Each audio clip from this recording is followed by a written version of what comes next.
Hello, this is David welcoming you to another D&D History Hub podcast.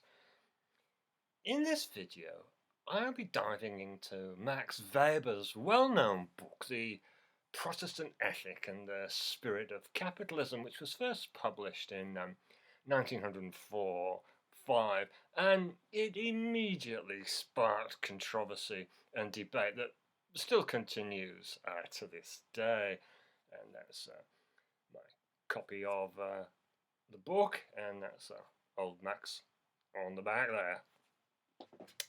So in this video I'm going to try to tease out what Weber meant by the term Protestant ethic and how, in his view, it underpinned the growth of 19th century capitalism. I'm also going to take a look at why his book has been so widely criticised, and then give my opinion on what Weber actually intended. Before I do that, I'd be enormously grateful if you could help us to grow this channel by clicking the thumbs up, like symbol below, and also consider subscribing to our channel. So, The Protestant Ethic and the Spirit of Capitalism was originally written as a two-part article for a German academic journal, 1904-105, and eventually was published in English in 1921, shortly after Weber's death. It spurred a huge debate, which still continues in academic circles and squares, rectangles, whatever, today. And from the books that I have read on the topic, it seems that absolutely nobody agrees with him about the Protestant ethic and the spirit of capitalism. I think it may be fashionable to attack his arguments as a means of finding a topic for a PhD or an academic's new book. So first up, Maximilian Weber is considered to be one of the major founders of modern sociology, and he was born into a solid bourgeois family in April 1864 in Erfurt, Thuringia, moving with them to Berlin in 1869, where he attended an elite high school. He was bright and ambitious, and he went on to study law and history at top universities in Heidelberg, in Berlin, and Göttingen. And he earned his keep by working as a lecturer and a lawyer. He actually qualified to practice law in both the US and in Britain. And in 1889, he was awarded his doctorate in law. Weber actually died from pneumonia in June 1920 after contracting flu in that great influenza pandemic that was sweeping the world at that time. He left behind a massive oeuvre of work that's still influential, and it remains much studied in university sociology, economics, and history faculties to this day. I borrow my books that I use to research this topic from Macquarie University here in Sydney, because I'm an alumnus of the university, and there are heaps of books on Weber, not just on the Protestant ethic, but across sociology. And in the words of the academic author, Professor Jack Barbalet, serious scholars treat Weber with a good deal of respect. His contribution to our intellectual heritage is enormous, and reference to Barbalet's book and others cited in this talk can be found in the description to this video below, down there. So as I said, Max Weber was primarily a sociologist and not a historian, and although he took part in the political and economic debates of his day, he was not interested in overthrowing liberal society, for example, and he rejected the revolutionary aims of the then burgeoning Marxism. Weber's great achievement, I think, was to bring together and to move between hitherto separated disciplines or subjects such as sociology, politics, religion, economics, philosophy, and history, helping to shed new lights on developments in Western society. The leading Weber scholar Stephen Kalberg says Weber lived fully and actively within the world of industrial capitalism, rejecting as futile and utopian all calls for its overthrow. In very basic form, here is Weber's argument in the Protestant Ethic and the Spirit of Capitalism. He intended it to be, he wrote, a contribution to the understanding of the manner in which ideas become effective forces in history, which is a sort of polite way then of rejecting the economic determinism which was implicit in Marxism's base and superstructure model, which at that time was very fashionable amongst certain radical types at least. Weber says the capitalistic economy of his day was an immense cosmos into which the individual is born and which presents itself as the unalterable order of things. It forces the individual to conform to capitalistic rules of action. So the manufacturer who runs counter to these norms, for example, will inevitably be eliminated from the economic scene, and the worker who cannot or will not adapt to capitalism's rules will be thrown into the streets without a job. But life wasn't always like this, he says. Prior to the 16th, 17th century Protestant Reformation in Europe, work was just a thing you did according to where you were born and your place in the hierarchy of society. Money making as an end in itself, he argues, was contrary to the ethical feelings of whole epochs. Of course, some people did accrue wealth. They were industrious and creative, but that was not seen as an end in itself. The Old Testament seemed to teach, which people paid attention to in those days, that everyone should abide by his living and let the godless run after gain. And in the New Testament, Jesus asked only that God give us this day our daily bread with which we should be satisfied.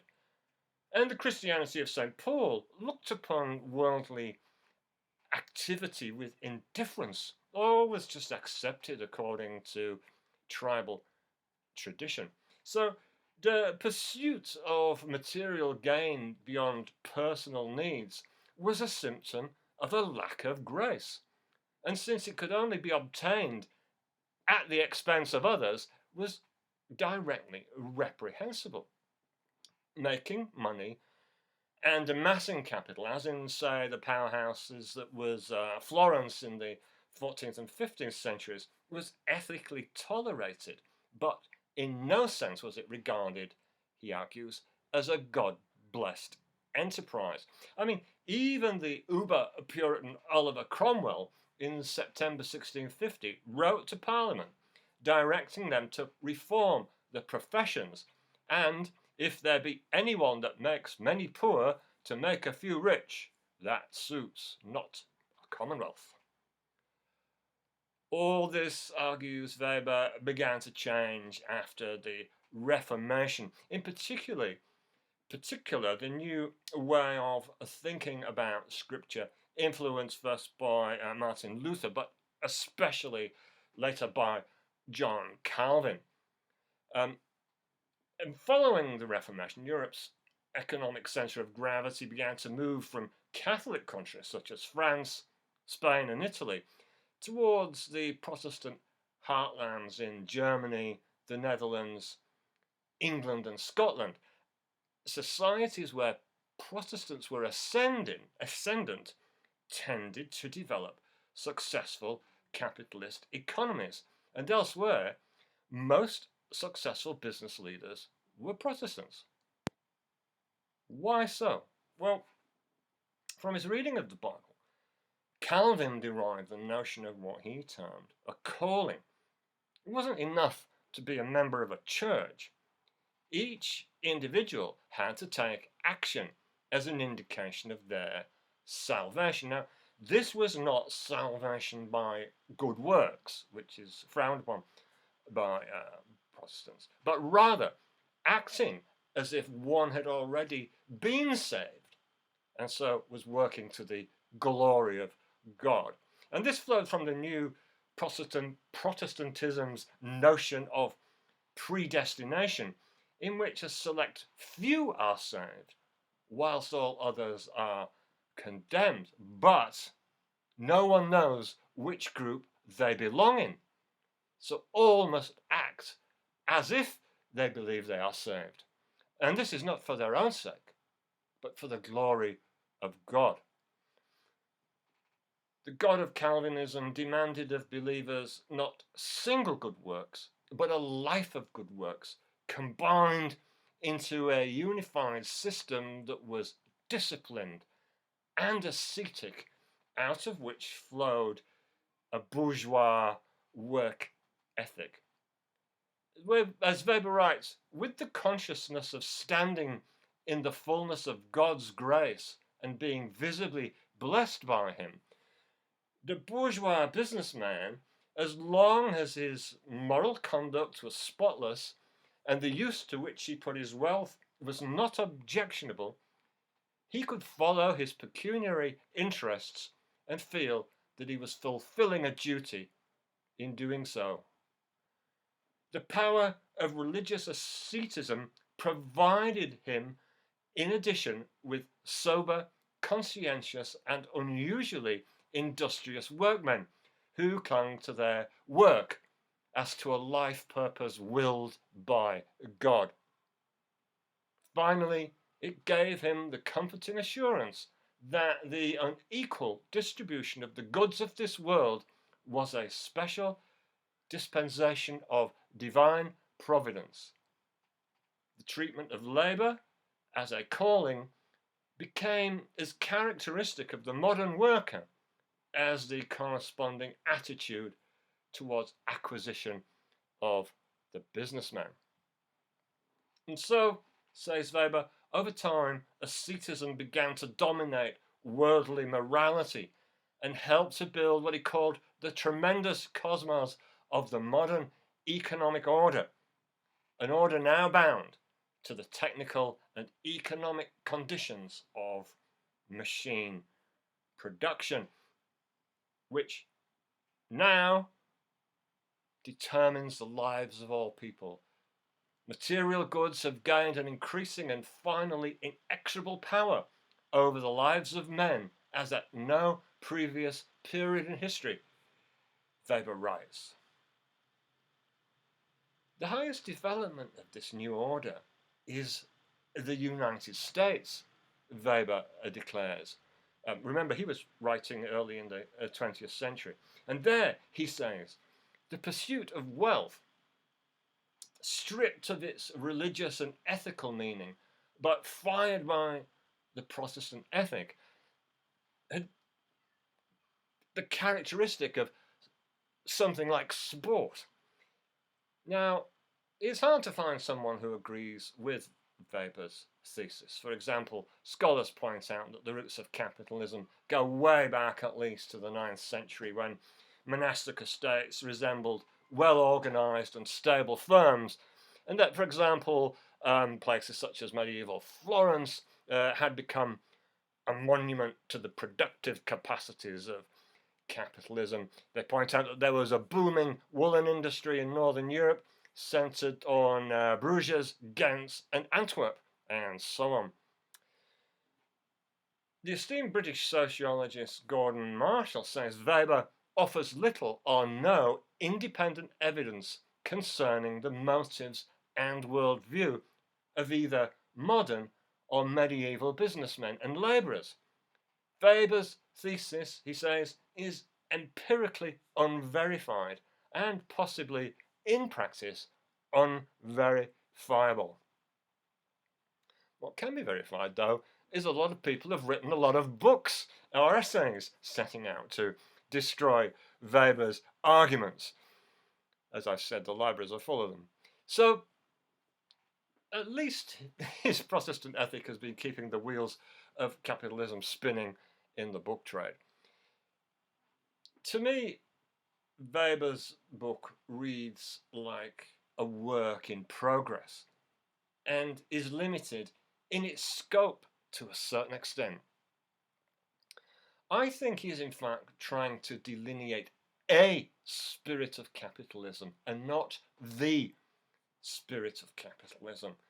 And it is specifically, I think, a spirit of capitalism which he found in America. Weber made a 3-month visit to the United States in 1904. He travelled through the East, South, and Midwest. As Stephen Kalberg writes, here he gained an appreciation of America's dynamism, energy, and uniqueness, as well as the self-reliance and distrust of authority that was widespread in the US. Weber developed an interest in the so-called ascetic Protestantism of the American Quaker, Methodist, Presbyterian, and Baptist churches. He was also fascinated by the work of one of America's founding fathers, the polymathic genius and statesman Benjamin Franklin, whose likeness appears on, I think it's the $100 bill. I think is why they're called Benjamins. Anyway, Franklin's answer to the question, why should money be made out of men, was with a quotation from the Bible, from Proverbs, which his strict Calvinistic father had drummed into him again and again in his youth. And this was, "Seest thou a man diligent in his business? He shall stand before kings." For Franklin, writes Weber, the earning of money within the modern economic order is, so long as it is done legally, the result of and the expression of virtue and proficiency in a calling. It is what is most characteristic of the social ethic of capitalistic culture, and in a sense, the fundamental basis of it. The spirit of capitalism was present in Massachusetts, Franklin's place of birth, long before there was a capitalistic order, Weber writes. The New England colonies were home to preachers and seminary graduates who brought with them their Calvinistic or Puritan theology. This link intrigued Weber, and to cut a long story short, that inspired his quest to see if there was a Protestant ethic behind their spirit of capitalism. Weber says it was not his aim to present a one-sided, spiritualistic, causal interpretation of culture and of history that would accomplish little in the interests of historical truth, which sounds to me like he is presenting not a finished thing, but a work in progress. The Protestant ethic, I think, was not intended to be his final word on the subject, but a follow-up was not to be, as his life was cut short in that pandemic. I'd be very interested in your thoughts on this topic if you wish to comment below. So thank you very much for listening, and I hope you have a good day. Thank you. Goodbye.